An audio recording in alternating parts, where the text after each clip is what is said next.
जय हिंद साथियों, एक बार फिर से आप सभी का स्वागत है आपके अपने YouTube चैनल इनके क्लासेज में। दोस्तों, राजस्थान पुलिस कांस्टेबल भर्ती 2025 का नोटिफिकेशन अब जल्द ही जारी होने वाला है। पदों की संख्या आप सभी को पता है कि 10,000 पदों पर आपकी भर्ती आने वाली है। लेकिन दोस्तों, कौन कौन अभ्यर्थी इसमें आवेदन कर सकता है, कौन कौन अभ्यर्थी आवेदन नहीं कर सकता है, ठीक है दोस्तों। उसी के साथ क्या इसकी योग्यता रहने वाली है, आयु सीमा क्या रहने वाली है, क्या इसकी फिजिकल की आपके लिए क्या योग्यताएं रहेंगी, पूरी जानकारी स्टेप बाय स्टेप हम इस वीडियो में समझते हैं। वीडियो पर अंत तक बने रहिए, बहुत ही महत्वपूर्ण वीडियो रहने वाला है। चैनल पर अपने चैनल को सब्सक्राइब जरूर करें और बेल आइकन को प्रेस कर लेना दोस्तों, जिससे हर वीडियो का नोटिफिकेशन आपको मिलता रहे। दोस्तों, हम बात करते हैं यहाँ पर राजस्थान पुलिस कांस्टेबल भर्ती 2025 के बारे में। कुल पदों की हम बात कर रहे हैं दोस्तों। सबसे पहले तो हम बात करें कुल पद यहाँ पर कितने रहने वाले हैं, 10,000 पदों पर। ठीक है दोस्तों, 10,000 पदों की जो आपकी स्वीकृति है वो मिलने वाली है। यानी कि गृह विभाग है उसने या पुलिस विभाग को भेज दिया, यानी कि स्वीकृति मिल चुकी है। और अब पुलिस विभाग इन 10,000 पदों का डिवाइडेशन कर कर और आपकी नोटिफिकेशन जारी कर देगा। उसके बाद हम बात करते हैं दोस्तों यहाँ पर नोटिफिकेशन। दोस्तों आपका यहाँ पर जो अप्रैल के महीने में नोटिफिकेशन जारी हो जाएगा। कब? अप्रैल में आपका नोटिफिकेशन जारी हो जाएगा। उसके बाद हम बात करते हैं योग्यता की। तो दोस्तों यहाँ पर हम योग्यता की बात करें तो योग्यता आपकी क्या रहने वाली है दोस्तों, यहाँ पर 12th पास। ठीक है दोस्तों, सीईटी तो आपने क्लियर कर लिया है। ठीक है, अब इसमें कौन कौन अभ्यर्थी आवेदन कर सकते हैं मैं आपको बता देता हूं। सीईटी पास अभ्यर्थी कौन से? जो लगभग 9 लाख अभ्यर्थी हैं जिन्होंने सीईटी क्वालिफाई किया है, वो अभ्यर्थी यहां पर फॉर्म भरेंगे। लेकिन दोस्तों यहां पर आपकी किस किस पद के लिए भर्ती आने वाली है? कांस्टेबल सामान्य, ठीक है दोस्तों। उसके बाद सीआईडी, आईबी, सीबी, टेलीकॉम, ठीक है, ड्राइवर, बैंड, उसके बाद घुड़सवार, ठीक है, डॉग स्क्वाड। इन पदों पर आपकी ये भर्ती आने वाली है। तो कौन सी पद के लिए कौन अप्लाई कर सकता है? तो इसमें से दोस्तों सबसे पहले तो हम बात करें, अगर किसी अभ्यर्थी के पास में 12th में पीसीएम फिजिक्स केमिस्ट्री मैथ है या फिर कंप्यूटर साइंस, ठीक है दोस्तों, कंप्यूटर साइंस से उसने 12th की है, तो वो अभ्यर्थी यहां पर आपकी टेलीकॉम में आवेदन कर सकता है। बाकी के आपके जो भी अभ्यर्थी है वो सामान्य या फिर और भी जो बाकी के आपकी ड्राइवर, बैंड, घुड़सवार, dog squad, CID, IB, CID, CB, इनमें आवेदन कर सकता है। यहां क्लियर हो गया। उसके बाद हम बात करते हैं दोस्तों यहां पर आयु सीमा की। दोस्तों आयु सीमा को लेकर सभी अभ्यर्थियों के बीच में कंफ्यूजन है, तो इस कंफ्यूजन को आप दूर कर देता हूं आपके को आज। ठीक है दोस्तों, तो आयु सीमा की हम बात करें तो यहां पर 18 से 23 वर्ष आपकी आयु सीमा रहने वाली है। कितनी दोस्तों? 18 से 23 वर्ष। मैंने भी बताया है और भी कई जो वीडियो है उनमें मैंने देखा है, बता रहे हैं लोग कि 18 से 26 वर्ष।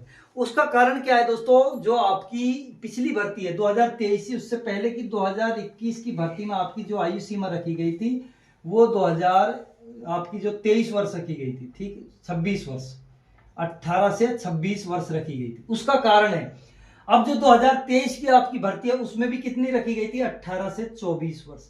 यानी कि आपको इस 23 वर्ष में 1 साल का रिलैक्सेशन दिया गया था, लेकिन दोबारा से एक नोटिफिकेशन जारी किया गया था, उसके बाद फिर 3 साल का और रिलैक्सेशन दिया गया था। यानी कि आपकी जो आयु सीमा है वो 23 की जगह कितनी हो गई थी? 27 साल। यानी कि जिस अभ्यर्थी की आयु 18 से 27 साल थी उसने आवेदन किया था। इस बार कितनी छूट मिलने वाली है वो नोटिफिकेशन आने के बाद में पता लगेगा। लेकिन दोस्तों अब हम बात करते हैं जो नॉर्मली आपकी एज है वो क्या रहने वाली है? 18 से 23 वर्ष। ये हो गई पुरुष वर्ग की। पुरुष वर्ग की महिला वर्ग है जो उसकी आयु एज जो एज है इसमें कितनी रहने वाली है? 18 से और 28 वर्ष। यानी कि महिलाओं के लिए कितनी छूट दी गई है? 5 वर्ष की छूट दी गई है। पिछली भर्ती में 18 से 32 वर्ष थी महिलाओं के लिए। उसके बाद हम बात करते हैं यहां पर, ये हो गई आपकी सामान्य वर्ग। कौन सा? सामान्य वर्ग। OBC, MBC, EWS, SC, ST। इसके जो पुरुष अभ्यर्थी हैं उनकी यहाँ पर एज कितनी रहने वाली है दोस्तों? यहाँ पर जो यहाँ पर छूट दी गई है कितने साल की? 5 साल की। तो 18 से 28 वर्ष। और महिला जो अभ्यर्थी है फीमेल की यहाँ पर दी गई है, इनको 10 साल की छूट दी गई है। 18 से 33 वर्ष यहाँ पर है, यानी कि इनको 10 साल की छूट है सभी कैटेगरी की महिलाओं को। इन सभी कैटेगरी की महिलाओं को 5 साल की छूट है।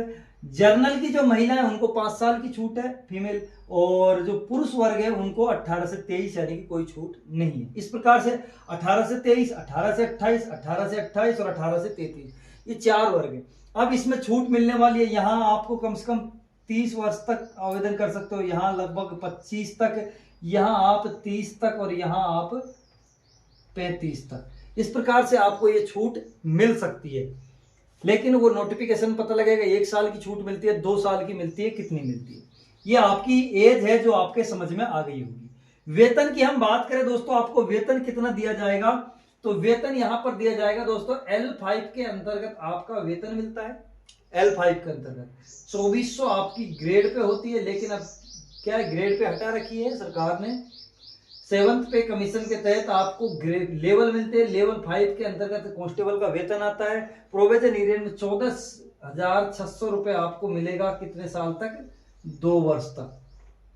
उसके बाद आपको कितना मिलेगा? 20,800 आपका बेसिक पे है। और ये भर्ती जब तक कंप्लीट होगी आप सभी के लिए बेसिक पे ये मान्य नहीं रखेगा, आपका 8वां वेतन आयोग लग जाएगा। आवेदन फीस की बात करें हम यहाँ पर दोस्तों, non general category, non creamy layer, ठीक है, क्रिमिलियर यहाँ पर ओबीसी, और अन्य राज्य के अभ्यर्थी उनके लिए यहाँ पर 600 रुपए रखा गया है, और बाकी के लिए यहाँ पर 400 फीस रखी गई। 400 रुपए ये 1 टाइम रजिस्ट्रेशन फीस है। ठीक है, क्लियर हो गया। अब यहाँ पर शारीरिक मापदंड की बात करें हम, यानी कि शारीरिक मापदंड क्या है आपके लिए, जो ये आपने देख लिया। मैं एक बार यहां पर वीडियो आप रिवर्स करके देख लेना। देखो, शारीरिक मापदंड की हम बात करें तो पुरुष वर्ग, हम यहां पर लंबाई की बात करेंगे सबसे पहले, मेल और फीमेल। ठीक है दोस्तों, अगर कोई मेल अभ्यर्थी है तो उसके लिए 168 सेंटीमीटर यहां पर चाहिएगी, और यहां पर 152 सेंटीमीटर। ठीक है दोस्तों, यहां पर हम चेस्ट की बात करते हैं, चेस्ट हम सीना की बात करते हैं, तो यहां पर मेल के लिए 81 नॉर्मल और फुलाकर 86 सेंटीमीटर। उसके बाद यहां पर फीमेल के लिए नहीं है। वजन की हम बात करें, मेल के लिए कोई वजन मायने नहीं रखता है, फीमेल के लिए यहां पर 47.5 किलोग्राम वजन होना चाहिए फीमेल अभ्यर्थी का। ठीक है दोस्तों, उसके बाद शारीरिक मापदंड में एक चीज और आपकी ये हो गया आपका पीएसटी, फिर पूछा जाएगा आपका पीईटी। ठीक है दोस्तों, पीईटी यहां पर क्या है आपकी, यानी कि आपकी रेस कितने होने वाली है। तो दोस्तों यहां पर मेल, फीमेल, एक्समैन और टीएसपी, हम 4 की बात करेंगे। ठीक है, सभी के लिए मैं आपको बता दूं, रेस 5 किलोमीटर की होनी है। यहां पर 25 मिनट का टाइम मिलेगा। उसके बाद में फीमेल को 35 मिनट का टाइम मिलेगा, एक्स सर्विसमैन को 30 मिनट का, टीएसपी एरिया के जो पुरुष अभ्यर्थी उनको 30 मिनट का टाइम मिलेगा। ठीक है दोस्तों, ये आपकी फिजिकल एफिशिएंसी हो गई है। उसके बाद हम बात करें यहां पर सिलेक्शन प्रोसेस की। दोस्तों पूरे चांस है कि आपकी अब की बार फर्स्ट प्रोसेस आपकी क्या रहेगी, एग्जाम। सेकंड प्रोसेस आपकी क्या रहने वाली है, फिजिकल। उसके बाद में आपकी थर्ड प्रोसेस यहां पर रहेगी, मेरिट निकाल दी जाएगी। मेरिट के बाद में आपके यहां पर मेडिकल और डीवी डॉक्यूमेंट्स वेरिफिकेशन, और फिर आपकी फाइनल लिस्ट जारी हो जाएगी। इस प्रकार ये प्रोसेस रहने वाली। अब दोस्तों यहां से कैसे पता लगा कि कौन कौन से अभ्यर्थी आवेदन कर सकते हैं। दोस्तों मैंने आपको फिजिकल के लिए बता दिया कि इतने लंबाई है, यानी कि आपकी 168 सेंटीमीटर अगर लंबाई नहीं है तो वो अभ्यर्थी यहां पर आवेदन नहीं करे। महिला अभ्यर्थियों में अगर किसी महिला की 152 सेंटीमीटर लंबाई नहीं है तो वो आवेदन नहीं करे। कुछ अभ्यर्थी कमेंट करेंगे कि सर इसमें लंबाई में छूट मिलती है।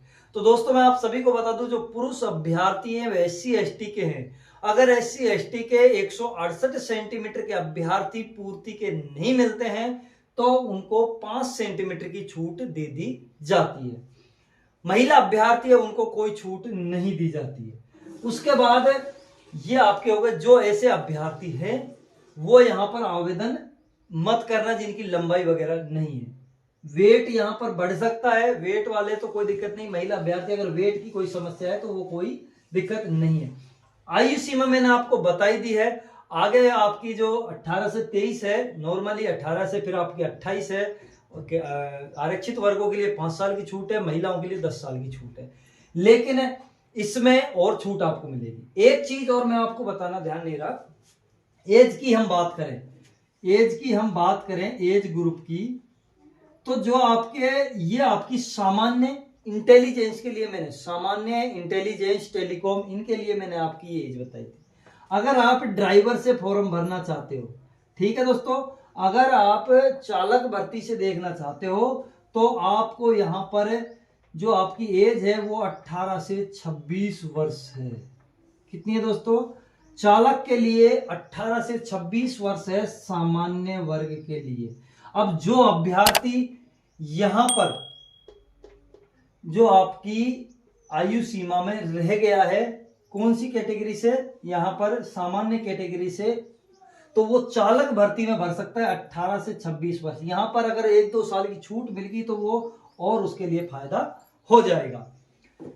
उसके बाद यहां पर भी वही 5 साल की छूट, फिर 10 साल की छूट, इस प्रकार से बाकी की तो है ही है। लेकिन जो सामान्य वर्ग के लिए एज रखी गई है वो 18 से 26 वर्ष रखी गई है ड्राइवर के लिए। ड्राइवर के लिए आपको जरूरी नहीं है कि आपके पास हैवी मोटर व्हीकल ही हो, लाइसेंस आपके पास लाइट मोटर व्हीकल है तो भी आप इसके लिए आवेदन कर सकते हैं। तो ये मेरे द्वारा दी गई जानकारी से आप कुछ समझे हैं तो वीडियो को लाइक जरूर कर देना। और ये पूरी अपडेट थी, आप फॉर्म भरने से पहले एक बार इस वीडियो को जरूर देख लेना। ऐसे मेरे साथ जुड़े रहिए, चैनल को सब्सक्राइब करें, बेल आइकन को प्रेस कर लेना। धन्यवाद।